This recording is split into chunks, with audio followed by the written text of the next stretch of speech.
नमस्कार, आप देख रहे हैं अमर उजाला और मैं हूं आपके साथ गौरव रावत। आज मैं मौजूद हूं जम्मू के पुरखू गांव में हवलदार समर दास के साथ। और समर दास जी हम और आप लोगों से थोड़े अलग हैं। वो अलग इसलिए हैं क्योंकि उन्होंने कारगिल युद्ध में सबसे आगे मोर्चा लिया था पाकिस्तान से, और पाकिस्तान को धूल चटाने में इनका भी सहयोग था। तो अभी हम समर दास जी के पास आए हैं और जानेंगे इनके अनुभव कारगिल के युद्ध को लेकर, उसके बाद के जीवन को लेकर। और तो बात करते हैं समर दास जी, आप सबसे पहले बताइए आप रहने वाले कहाँ के, कौन सा गांव हुआ आपका? जय हिंद सर, वंदे मातरम। मैं सर बेसिकली मैं परगवाल हमीरपुर कोना का रहने वाला हूँ। तहसील जम्मू के? जी जी, तहसील जम्मू सर, डिस्ट्रिक्ट जम्मू और तहसील परगवाल। तो आपकी पढ़ाई लिखाई सर मेरी जो है हमीरपुर से ही मैं किश्ती पार करके जाता था गवर्नमेंट हाई स्कूल हमीरपुर सिद्धड़। वहाँ मैंने मैट्रिक किया 88 में। 88 में मैंने मैट्रिक किया सर। तो आर्मी में कब? आर्मी में मैंने ज्वाइन किया था सर 1989 2 फरवरी जी सर। उसके बाद 12 जगले हमने ज्वाइन किया और मतलब शौक था फौज में जाने का। एक्चुअली हमारे गांव के जो बंदे थे लगभग 100% फौज में जाते थे, क्योंकि हमारा इलाका भी लगभग फौज के आगे पीछे फौज ही लगी हुई है। तो हमारे को भी ये जुनून था कि हम भी कुछ देश के लिए और कुछ करके दिखाएं, अच्छा करके दिखाएं। तो वो हमारे को मौका मिला और हमने बढ़ चढ़ के उसमें हिस्सा लिया। और ये मौका किसी किसी को मिलता है, ये सबको नहीं मिलता। ये मुकद्दर की बात है साहब। हम फौज में चले गए, उसके बाद हमने फौज में भी बढ़ चढ़ के काम किया। जैसे जैसे जो फौज की ड्यूटी मिलती रही वो हम करते रहे। प्रमोशन भी लिया। मैं उस समय लैसा हौलदार था, फिर हौलदार फिरोजपुर हमारी यूनिट थी। फिरोजपुर से मैं आरआर में चला गया। आरआर से काट के जैसे मैं आया फिरोजपुर पहुंचा, मतलब राष्ट्रीय राइफल में चला गया मैं। उधर 3 साल काट के फिर मैं जैसे फिरोजपुर गेट पर पहुंचा तब तक पलटन जो हमारी ग्लेशियर के लिए मूव हो रही थी, फर्स्ट ग्लेशियर सियाचिन ग्लेशियर, वहां से हमने पलटन के साथ मूव कर दिया फर्स्ट ग्लेशियर के लिए। वहां मैंने टर्नओवर 3 महीने का काटा। वो बानाटा पोस्ट है, वो फर्स्ट ग्लेशियर की सबसे हाईएस्ट पोस्ट बानाटा। कैसा था जरा बताइए। वहां तो सर मैं क्या बताऊं आपको, वहां तो एक तो मरे हुए नर्क मिलता ना, एक जिंदे नर्क हमने वो काटा हुआ है, जिंदे नर्क। वहां 3 महीने कोई नहाता नहीं है, कोई कपड़े नहीं धोता है। ये इतनी दाढ़ी बाल होते हैं। 3 महीने के बाद नहाए थे हम नीचे आकर के। खाना पीना कैसे होता है? खाना पीना बढ़िया वहाँ, खाने पीने की वहाँ बहुत सुविधाएं। वहाँ पूरा स्पेशल राशन जाता है, क्लोथिंग स्पेशल जाता है, खाने पीने की और वेपन्स की वहाँ कोई तंगी तकलीफ नहीं है। लेकिन वहाँ का मौसम, वहाँ का जो क्लाइमेटेशन है वो बहुत खराब है, क्योंकि वो वहाँ धूप नहीं मिलती, नहीं, बर्फ में ही रहना पड़ता है। और वहाँ हम 2 लड़ाइयाँ थी वहाँ, एक तो बर्फ की लड़ाई, दूसरा पाकिस्तान की फायरिंग आती थी। पाकिस्तान की फायरिंग आती थी, रात को हमने काम करना, लिंक जाना ऊपर बानाटाप के ऊपर अपना राशन लेके जाना, और दिन को हमने कोई हरकत नहीं करनी, क्योंकि वो जैसे हम बाहर निकलते थे तो वो देख करके हमारे को गोली मारते थे। फिर क्या हुआ, वहाँ हमारे कैप्टन शशिकांत शर्मा थे, SK शर्मा, जो 15 आर्मर के थे, वो हमारे साथ अटैचमेंट गए थे ग्लेशियर में। तो वो उनको एक दिन क्या किया, वो पाकिस्तान से फायर आया तो उनको ऐसे कंधे से छू के निकल गया। तो मेरे को बोला यार स्वर्ण यार मेरे को लग जाती अगर थोड़ा बहुत तो मेरे को अवार्ड मिला था। मैं साहब ऐसा मत बोलो, यहाँ कोई किसी का कोई पता नहीं कब किसी को क्या होना है। तो दूसरे दिन की बात है साहब, जैसे साहब तैयार होके थोड़ा अंदर आइस क्या होती थी बर्फ की बनी हुई, साहब थोड़ा सा बाहर निकले तो उसने देख के मारा साहब को इधर सीधा मारा ब्रेस्ट। साहब को ये मत्थे में लगी। कैप्टन शशिकांत शर्मा जो चंडीगढ़ के रहने वाले हैं साहब, उनका फ्लाइट लेफ्टिनेंट JP शर्मा उनका फादर, पिताजी। तो वो साहब वहां डेथ हो गए। फिर डेड बॉडी चलेगी पाकिस्तान की तरफ बहके जी। वहां नाला था, नाले हमने पाकिस्तान से डेड बॉडी टांगों में रस्सा डाल के लाई है 3 बंदों ने निकाल करके। एक यूनुस था हौलदार, एक हमारा ये लड़का था वो सुभाष शेषुशे, एक सुभाष था, एक लड़का और था हमारे को याद नहीं है। तीनों ने हमने रस्सा टांगों में डाल करके उस डेड बॉडी को हमने लाया इंडिया में। और 18 रोब हम चढ़ के गए थे वो पहाड़ी। फिर हमने रात को डेड बॉडी नीचे पे जाई शर्मा साहब की, लाई हमने निकाल करके। आपको कारगिल की सूचना मिली उस समय आप कहाँ तैनात? उस समय हम कारगिल की सूचना, फिर हम आगे हम डाउन हो गए, पूरी पोस्ट हमारा टर्नओवर काट के हमारी यूनिट जो है पनामिंग में नीचे आ गई, जहाँ पर क्लोथिंग वगैरह धोते हैं पनामिंग में। पनामिंग हमारी यूनिट पूरी इकट्ठी हो रखी थी। वहां अपना पीस के लिए हम मार्च कर रहे थे दिल्ली के लिए। हमारी पलटन एडवांस पार्टी हमारी दिल्ली में पहुंच गई थी, जिसमें हमारे कैप्टन अपना ये अमोल कालिया साहब जो दिल्ली में एडवांस पार्टी उसी थे। इनको काले आ गई, अचानक हमारे को ऑर्डर मिल गया, ये है 5 6 मई की बात है, 6-7 मई की।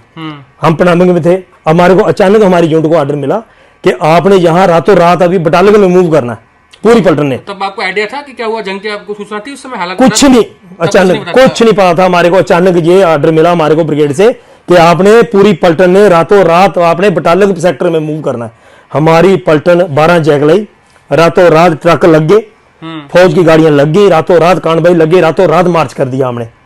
तब आपके जो आपके और साथी थे आपके दिमाग में कुछ था उस समय कि यार ऐसा ऑर्डर आया, सीधे बुला रहे हैं? नहीं, ऐसा कुछ नहीं था हमारे दिल में। आपको नॉर्मल लगा? नॉर्मल लगा ना, नॉर्मल ही होगा, कुछ ऐसा था ही नहीं। हमने ग्लेशियर पहले काटा था, अभी हमने जाना पीस में, अभी हम दिल्ली जा रहे हैं, तो कोई बात नहीं, हम चले गए। हम रातों रात, एक दिन लगा था शायद, पहुंचते पहुंचते रात लग गई। सुबह हम पहुंच गए बटालक, नीचे बटालक सेक्टर में पहुंच गए हम रातों रात। उधर ही हमारे को क्लोथिंग इशू हो गया, स्पेशल राशन, स्पेशल क्लोथिंग मिल गया हमारे को, जो ये होता ग्लेशियर वाला वो मिल गया। फिर हमने वहां से चलना स्टार्ट किया था। चलते चलते हमारे को पैदल चलते चलते 24 घंटे लग गए। फिर एक गनसक नाला होता है, नाला क्रॉस किया, फिर हम दान नाला में पहुंच गए उधर। फिर हम कुकर थांग पहुंच गए, वहां हमारी यूनिट इकट्ठी होगी। फिर हमने जो छोटी मोटियां जैसे फौज वहां फंसी हुई थी पहले ही, वहां फिर हमारे को अगली सिचुएशन का पता चल गया कि जहां लग गई कि जंग लगी है, जंग लग गई है। फिर पता चल गया हमारे को जहां पहले फौज फंसी हुई है। एक पता नहीं यूनिट थी 3 पंजाब थी, वो भी बेचारी फंस गई थी वहां। उनको वो भी कितने दिनों से भूखे बैठे, क्यों बाहर निकलने का रास्ता नहीं था। जो बंदा फंसता था वहां से चारों तरफ से फायरिंग आता था पाकिस्तान का, क्योंकि उन्होंने हमारी पोस्टें, हमारी जमीन को उन्होंने ऑक्युपाई कर दिया था। वो पक्के बैंकर बना के बैठे थे वहां पर। आप लोग नीचे थे, वो ऊपर थे? वो हाइट पर थे, उन्होंने पूरी हाइट, जितने टाप थे ना वहां पर, उन्होंने पूरी हाइट कवर की हुई थी। फिर हम 1 महीना वहां लड़ाई लड़ते रहे, कभी इस पहाड़ी पर कभी उस पहाड़ी पर, ऐसे 2-3 पहाड़ियां वहां हमने दुश्मन से मुक्त करवाई। फिर हमारे जब सीयू साहब हमारा हेडक्वार्टर वहां बनाया था हमने, सीयू साहब हमारा था कर्नल BS बलोटिया, वरिंदर सिंह बलोटिया, वो लेफ्टिनेंट कर्नल साहब थे उस टाइम में। और 2 साहब था हमारा BS शिवरन, विक्रम शिवरन। फिर हमारे को आदेश मिला, सामने हमारी एक पहाड़ी थी सबसे टॉप 17,500 फुट, 0.5203 5203, वो पहाड़ी पर हमारे को सामने दिखाई दे रहे थे। वो बैंकर बना के सामने दिखाए, वो हमारे पर फायर भी कर रहे थे, लेकिन हम उनके फायर से रेंज से बाहर थे। वो स्मॉल आर्म्स का फायर कर रहे थे, लेकिन वो काफी ऊपर थे, लेकिन दिख रहे थे सामने वो। फिर हमारे को आदेश मिला, ये कोई 7-8 मई की बात है सर, 8 जून की।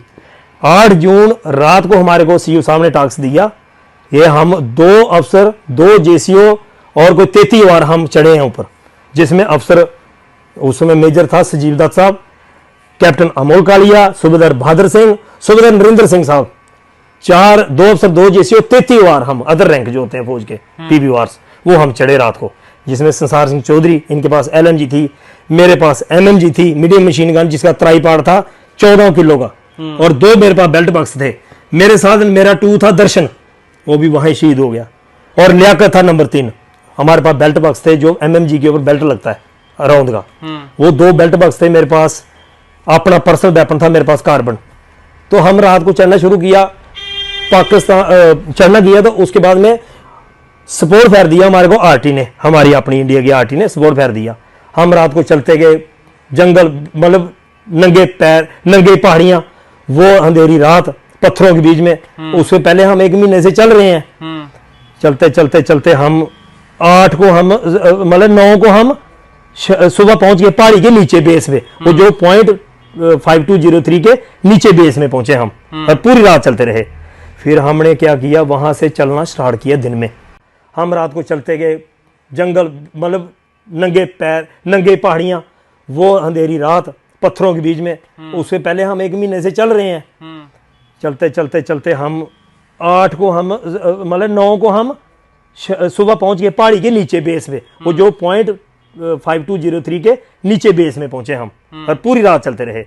फिर हमने क्या किया, वहां से चलना स्टार्ट किया दिन में उस पहाड़ी के ऊपर चढ़ना स्टार्ट किया हमने 9 जून को चढ़ना स्टार्ट किया। तो ये हमारे जो थे 2 अफसर, 2 JCO, 33 बार, ये ऊपर जाके 2 रिजें बनती थी, 2 पहाड़ियां, आगे 2 पहाड़ियां बनती थी। एक थी लेफ्ट साइड में, और लेफ्ट वाली पहाड़ी पर वो बैठे हुए थे दुश्मन, और राइट वाली पहाड़ी पर, मतलब वो राइट वाली पहाड़ी पर 2 टुकड़ियां बन गई वहां पर जाकर।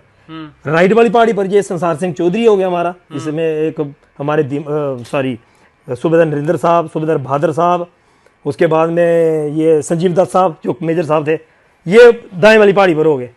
तो बाएं वाली पर हम हो गए, मैं था, उसके बाद में मेरे साथ कोई 13-14 वार थे अदर रैंक। उसमें हौलदार करतार था, उसमें दो टुकड़ियां बढ़ दो टुकड़ियां बढ़ गई राइट की तरफ एक लेफ्ट की तरफ। लेफ्ट की साथ। तो दुश्मन जो थे वो दोनों गाड़ियों के टॉप पे थे। हाँ बिल्कुल टॉप पे बैठे थे। उसके बाद में क्या हुआ, हमने कैंपो राशन लिया था, जो पैकिंग राशन होता वो बनाया। तो हमारे साथ थे कैप्टन अमोल कालिया साहब, जो वहाँ शहीद हो गए। जैसे हमारा रात को खाया हमने थोड़ा थोड़ा, जो कैंपो राशन लिया था थोड़ा थोड़ा खाया, कितना ही था उधर लेके, इतनी दूर कितना जाना था। हमारे पास अपना वेपन था, पर्सनल वेपन था, वो अम्युनिशन जिसकी जरूरत होती है। खाना तो खाने के बिना तो चल जाएगा, लेकिन वहां अगर दुश्मन के साथ हम लड़ने जा रहे हैं तो पहले हमारे को हथियार अम्युनिशन चाहिए, तभी तो हम दुश्मन से लड़ पाएंगे। हम खाना हमने कम से कम नहीं उठाया, हमने अब ज़्यादा अम्युनिशन उठाया और अपना हथियार लिया, वेपन, हम चले गए। हम जब रात को 12 बजे ना 12-1 तब तक हमने एडवांस करना शुरू कर दिया। वो हमारे को सामने दिख रहे थे, वो पाकिस्तान वाले हमारे को सामने दिख रहे थे। 200 मीटर 300 मीटर की बात थी, हम बिल्कुल नहीं पहुंच गए उनके। JLMG लगाकर संसार सिंह चौधरी। मैं अपने दर्शकों को बता दूं जो कैमरे के उस पार हैं, अभी हम बात कर रहे हैं संवरदास जी से, तो साथ में राइफलमैन संसार सिंह जी बैठे हुए हैं। तो जो इनका जिक्र बार बार कर रहे हैं वो हमारे साथ में बैठे हुए हैं, तो आप लोग कंफ्यूज ना हो, इनकी बात बार बार कर रहे हैं। बोलिए। ये संसार सिंह साहब बैठे थे LMG लगाकर ऊपर। इनके साथ एक था राइफलमैन कुलवीर सिंह मनास, वो बहुत जिंदा दिल इंसान है ये दोनों। इन दोनों ने LMG टॉप लगाकर बैठे थे हाइट पर, और इनको भी देख रहे थे दुश्मन, वो इनको भी देख रहे थे। इनको पहले ही मार सकते थे, लेकिन वो भगवान का करना। जैसे हम निकले ना बाहर अपने पोस्ट छोड़ करके, हम उनके पास नजदीक पहुंचे। पाकिस्तान वालों ने भी क्या किया, उन्होंने भी अपनी पोस्ट छोड़ के हमारी तरफ आ गए। हमारी आपस में गुत्थ मुख्ते की लड़ाई हुई, आपस में हाथों पाई हुई। हाँ, हम MMG थी मेरे पास, MMG लगाई मैंने, मारे ब्रेस्ट। अब वो ब्रेस्ट तो फायर तो आगे चला जाता है, लेकिन जो हमारा RL था, हमारे पास एक रॉकेट लॉन्चर था, खान था हमारा, वो लड़का शहीद हो गया वहां पर, गुलाम मोहम्मद खान। उसको वीर चक्र हुआ है, उसने मारा RL का ठोका उनके ऊपर, उनकी पोस्ट तहस नहस हो गई वहां पर। जो .5203 थी चटनी बना दिया। और हमने भी ठीक ठाक MMG के ब्रेस्ट मारे। जब वो उन्होंने बुलेट प्रूफ जैकेट लाई थी, वो आए अपनी तैयारी के साथ, उन्होंने पहले से तैयारी थी। लेकिन ये संसार सिंह की पार्टी थी ना, जो इन्होंने हमारे को पूरा सपोर्ट फेर दिया दूसरी पार्टी से। हाँ, इन्होंने हमारे को, जो हमारी उधर गुत्थम लड़ाई शुरू होगी पाकिस्तान के साथ, ये थे हमारे ऊपर टेकरी पर सामने बैठे थे। इन्होंने फिर कोई कसर नहीं छोड़ी। इन्होंने फिर जो भी जिसके पास शुमाल में आर्म्स था, LMG थी, जो भी हथियार था, इन्होंने खूब दबाया उनको। फिर उन्होंने गालमौल भी किया हमारे को, ओ याल ही कर रहे थे। ये संसार सिंह आगे से ठीक ठाक मुंह तोड़ जवाब देता रहा, फायर से भी दिया, ठीक ठाक फायर से भी दिया।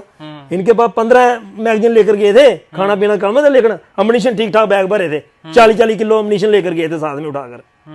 ये अब तो बेचारा कमजोर हो गया, लेकिन ये बहुत एक पहलवान आदमी है, बहुत बड़े दिल वाला आदमी। इन्होंने ठीक ठाक, जो पीछे हमारे 12-13 बंदे थे, जिसमें एक अफसर था, 2 GCU साहब थे, बहादुर साहब जो उसमें शहीद हुआ। वो बहादुर साहब हुआ सुबह, जब उनको बहादुर साहब को उसने स्नैपर की मारी देख करके। तो इन्होंने उनका जो बंदे उनके साथ, कुछ तो बंदे उनके भाग गए पीछे से रास्ते, उनको पता था पतली गली से, हमारे को पता नहीं था रास्ता पिछले कहाँ भागते हैं। वो बंदे कुछ तो उनके 15-18 बंदे उनके पीछे भाग गए। 7-8 बंदे उनके जो थे, वो हमने उनको मलिया मेट कर दिया। 7-8 बंदे हमने मार कराए उनके। ये 9 जून की बात है। हाँ, 9 जून की बात है, सुबह रात को 3:30-4 बजे 7-8 के करीब बंदे हमने उनके मार दिए। पोस्ट हमने बिल्कुल फतेह कर ली और अपना झंडा गाड़ दिया वहां पर .5203 पर हमने झंडा गाड़ दिया। ये संसार को जब उन्होंने देखा ना, संसार को भी फायर आ रहा ऊपर से, वो देख रहे थे कि फायर कहाँ से आ रहा है। ये बैठा था ऊपर पहाड़ी के ऊपर, इसको उसने देख के मारा ब्रेस्ट।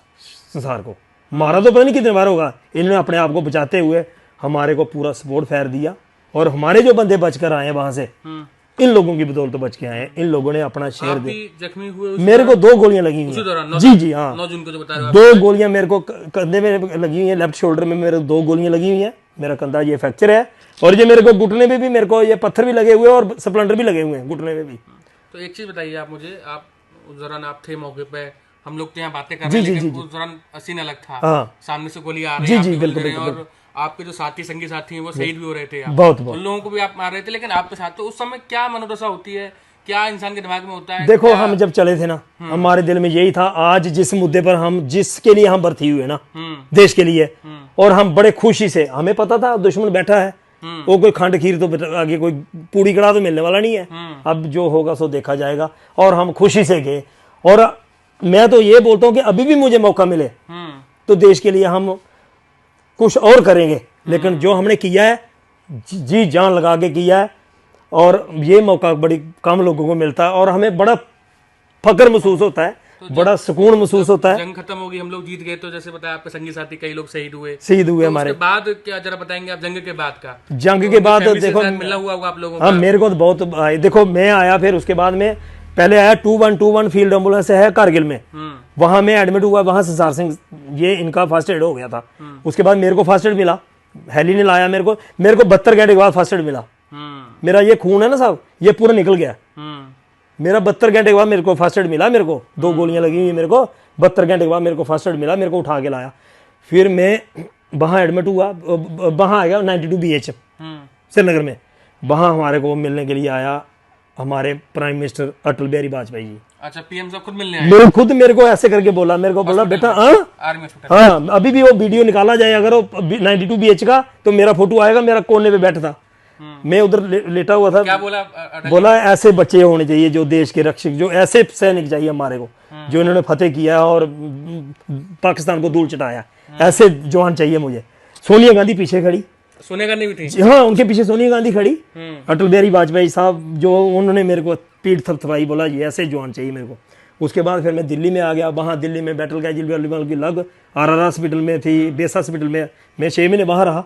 फिर वहाँ हम टायर वहाँ भी आए, जितने भी ये सेलिब्रिटीज हीरो, अमिताभ बच्चन, सलमान खान, जवेद जाफरी, पूजा बत्रा, रवीना टंडन, जितने भी ये सब मिलके गए। चीफ आर्मी स्टाफ आया हमारे को वहाँ मिलने के लिए, उनकी मैडम आई रंजना मैडम, रंजना जो मलिक, जो चीफ आर्मी स्टाफ थे उस टाइम BP मलिक थे। BP मलिक साहब ने हमारे शिव साहब का प्रमोशन किया हुआ है। हमारे शिव साहब लेफ्टिनेंट कर्नल थे, उनका जो लेफ्टिनेंट कर्नल से CO बनाया ना, जो जंग के बाद, जंग के बीच में हुआ उनका प्रमोशन। वहाँ चीफ आर्मी स्टाफ खुद आए हमारे शिव साहब को, उन्होंने, शिव साहब हमारे बहुत किस्मत वाले हैं, मतलब उनको बहुत ब्रेव है उनको, मतलब ये एक CO को प्रमोशन कर रहा है चीफ, BP मलिक साहब ने उनको करने लगाई है चीफ। 6 महीने फिर आप दिल्ली आर्मी? मैं फिर बेस हॉस्पिटल रहा, उधर रहा तीन, फिर जम्मू में भी रहा, इधर अपने सतवारी में, वहाँ फिर मैं एडमिट हो गया रहा, फिर मैं ठीक हो गया, तो फिर मैं नौकरी करता रहा पूरी, मैं 30 साल नौकरी करके आया हूँ सूबेदारी में। रिटायरमेंट कब लिया फिर? अभी लिया मैंने 1 मार्च 2019 में रिटायर आया हूँ मैं, बाद में जंग के बीच में हुआ उनका प्रमोशन। वहाँ चीफ आर्मी स्टाफ खुद आए हमारे शिव साहब को, उन्होंने, शिव साहब हमारे बहुत किस्मत वाले हैं, मतलब उनको बहुत ब्रेव है उनको, मतलब ये एक CO को प्रमोशन कर रहा है चीफ। BP मलिक साहब ने उनको करने लगाई है चीफ। 6 महीने फिर आप दिल्ली आर्मी? मैं फिर बेस हॉस्पिटल रहा, उधर रहा तीन, फिर जम्मू में भी रहा, इधर अपने सतवारी में, वहाँ फिर मैं एडमिट हो गया रहा, फिर मैं ठीक हो गया, तो फिर मैं नौकरी करता रहा पूरी, मैं 30 साल नौकरी करके आया हूँ सूबेदारी में। रिटायरमेंट कब लिया फिर? अभी लिया मैंने 1 मार्च 2019 में रिटायर आया हूँ मैं, बाद में? हाँ, मैं अभी मतलब एज ए कैटेगरी हूँ मैं, मतलब लो मेडिकल कैटेगरी हूँ मैं, मेरे को, क्योंकि मेरे को कंधे में तकलीफ है। तो आपके कंधे में गोली लगी? हाँ, कंधे में गोलियां लगी हुई हैं, 2 गोलियां लगी हुई कंधे में। हाँ, तो आप रिटायरमेंट लिया आपने, तो फिर अब पूरी सर्विस करके आया, कलर सर्विस। तो अभी जैसे अभी हालात बने पिछले दिनों आपने देखा, हाँ, तो अभी भी हमने दे रखा है नाम अपना, अभी भी अगर कहीं हमारे को जरूरत पड़ती है, आप 24 घंटे हमारे को कभी भी फोन करो, हम बिल्कुल तैयार हैं जाने के लिए, बिल्कुल। हम ऐसी कोई बात नहीं है, हम सैनिक का बूढ़ा नहीं होता ना, और सैनिक कभी रिटायर नहीं होता। सैनिक को जब बुलाएंगे, सैनिक के बीच में जज्बा ही कैसा होता है, जब बुलाएंगे तभी सैनिक। एक मुझे बताइए, आप तो आपने 30 साल आर्मी की पूरी सर्विस की, उसके बाद अभी आप सामान्य जीवन जी रहे हैं, तो हम लोग बातें करते हैं कि जंग होनी चाहिए, जैसे हम लोग अभी हुआ पिछले दिनों, लोग बोल रहे हैं कि जंग हो, लेकिन आपने जंग देखी है। हाँ, जंग देखी है। जंग के परिणाम तो अच्छे नहीं होते, जंग के परिणाम देखो साहब, जंग में शहीद दोनों तरफ के लोग होते हैं, बहुत ज्यादा नुकसान होता है, और जो हमारी मतलब जो अर्थव्यवस्था बिगड़ जाती है, क्योंकि देखो जंग किसी के देश के लिए भी अच्छी नहीं है। तो लेकिन पाकिस्तान का इलाज भी यही है, मैं ये बोलता हूँ कि उनको जो है ना, उनका इलाज भी यही है, जब जब ये ऐसे करता ना, सिर उठाता ना, तो उनकी फन इसी तरह कुचलनी चाहिए, जैसे कुचल रहे हैं अभी हमारे जो सरकार कुचल रही है ना। एक मेरा आखिरी सवाल है ये, आप तो आर्मी में रहे, आपने मोर्चा भी लिया, जान भी अपने अपने दांव पर लगाई, अभी अग्निवीर का सिस्टम शुरू हुआ, तो उसमें कई लोगों का ऐसा बोलना है, देखो आर्मी सर, के लोग भी अभी बोलते हैं कि क्योंकि 4 साल की नौकरी है तो कोई अपनी जान आप खतरे ये में नहीं। बताओ, तो मैं आपके हिसाब से अग्निवीर कैसे मैं है? आपको अपनी बात बताता हूँ सर। जितना वजन में लेकर गया था, 34 kg वजन लेकर गया था मैं, करगल पहाड़ी 17,500 फुट पहाड़ी पर चढ़कर गए थे हम। तो जो अभी ये अग्निवीर वाले कैसे जाएंगे ये बताओ, आप खुद बोलो, क्यों सिंह साहब कैसे जाएंगे अग्निवीर? वो तो जाएंगे, वो बोलेंगे आगे दुश्मन बैठा सामने दिख रहा था, वो सामने दिख रहा था दुश्मन। तो आप वो तो अभी आप खुद ही सोच सकते हो कि जिसकी 4 साल नौकरी है, 4 साल नौकरी है उसकी, वो क्या सोच के जाएगा? यार मुझे मिलने वाला कुछ नहीं, आगे आगे तो मौत है। उसके दिल में तो ऐसा आएगा ना, भय आएगा, यार मैं तो कच्चा सैनिक हूँ, 4 साल के बाद मुझे घर में जाना है। तो मेरा ये है कि ये जो गलत है ये देखो, ये खासकर फौज के साथ तो साहब मैं ये एक बात बोलूंगा, फौज के साथ ऐसा खिलवाड़ नहीं करना चाहिए जैसा चल रहा है। जो अग्निवीर है ये बिल्कुल कतई मुझे पसंद नहीं है। ये मेरे को छोड़कर आप किसी को भी पूछेंगे ना सर, एक सिपाही पेंशन आया, ये उसको भी पसंद नहीं है, क्योंकि अग्निवीर क्या करेगा? फौज की एक ऑर्गेनाइजेशन है साहब हमारी, वो फौज की ऑर्गेनाइजेशन है, उसके साथ कोई ऐसा खिलवाड़ नहीं होना चाहिए। ये बहुत गलत है, इससे हमारी फौज कमजोर हो जाएगी साहब। अच्छा, एक मेरा आखिरी है कि आपने जंग में हिस्सा लिया, बहादुरी भी दिखाई, गोलियां भी लगी, सब कुछ आपने सहा, और ये भी ऊपर वाले की आपकी वीरता कि आप लोग बचे, कई लोग शहीद भी हुए। तो उसके बाद जो है आपको मेडल या कुछ ऐसा जो वेतन भत्ते कुछ ऐसा? देखा सर, मेरे को पेंशन, मेरी बोर्ड पेंशन भी है, क्यों ऐसे बोलना है ना, मेरे को अपने रैंक की रिटायर्ड सूबेदार मेजर है, संतुष्ट हैं सबसे? मैं बहुत खुश हूँ, मैं बहुत खुश हूँ, मुझे कोई फाइनेंशियल कोई प्रॉब्लम नहीं है, बहुत ठीक से ज़िंदगी जी रहा हूँ। और मैं यही बोलूँगा कि हमारी जो देश के जो फौज है ये बहुत अच्छा काम कर रही है। अभी पीछे ऑपरेशन सिंदूर में बढ़ चढ़ के काम किया फौज, ऐसा काम जो है ये बहुत काबिल तारीफ है, जो अच्छा काम किया हमारे जो नेता लोगों ने अच्छा किया, जो हमारी सरकार है वो उसने अच्छा किया। और जो दूसरा जो ऑपरेशन सिंदूर जिन्होंने फौजियों ने, हमारे थल सेना, जल सेना, जिन्होंने भी जो काम किया एकदम काबिल तारीफ, बहुत बढ़िया काम किया, बहुत अच्छा काम किया तो मेरा, चूंकि आप पूरे देश के लोग आपको देख रहे हैं, जी जी जी बिल्कुल बिल्कुल, तो आप एक आखिरी 2 लाइनों में कोई संदेश दें आम लोगों को। आपने कारगिल का पूरा सीन देखा, कारगिल विजय दिवस है 26 मैं तो क्या संदेश आप कुछ बोलना चाहें लोगों, आप लोगों के लिए क्या संदेश देना चाहेंगे?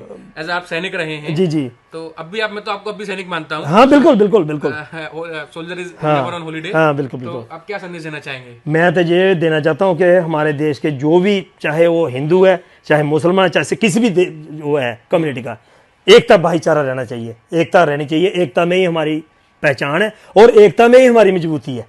कोई ये जो धर्म की राजनीति करते हैं, जो हम ये करेंगे वो, मतलब एकता होनी चाहिए, एकता ही करके हम आगे बढ़ सकते हैं, हमारा देश तरक्की कर सकता है, एकता होनी चाहिए।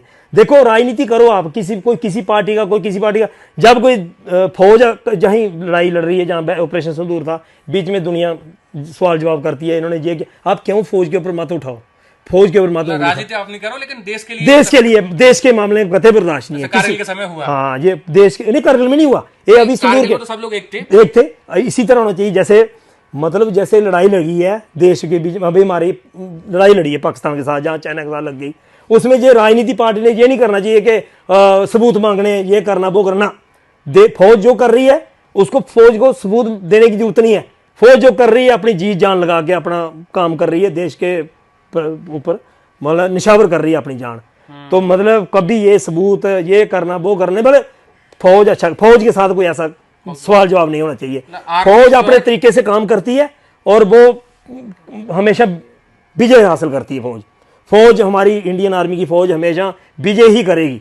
जब तक हमारी जो भी लड़ाई लड़ी है आज तक, जो भी हुई है, हमारी फौज ने विजय ही किया, हमारे देश ने, और विजय ही रहेगी। तो हम लाए हैं तूफान से किश्ती निकाल के, हम लाए हैं तूफान से कश्ती निकाल के, इस देश को मेरे बच्चों रखना संभाल के।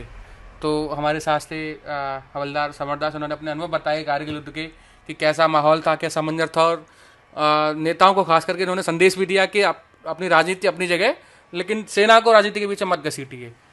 तो आप देखते रहिए अमर उजाला, आपको हम और भी ऐसे कारगिल के वीरों से रूबरू कराते रहेंगे। अगर आप ये वीडियो YouTube पर देख रहे हैं तो हमारे चैनल को सब्सक्राइब कर बेल आइकन दबाएं, और Facebook पर देख रहे हैं तो हमारे पेज को लाइक करें।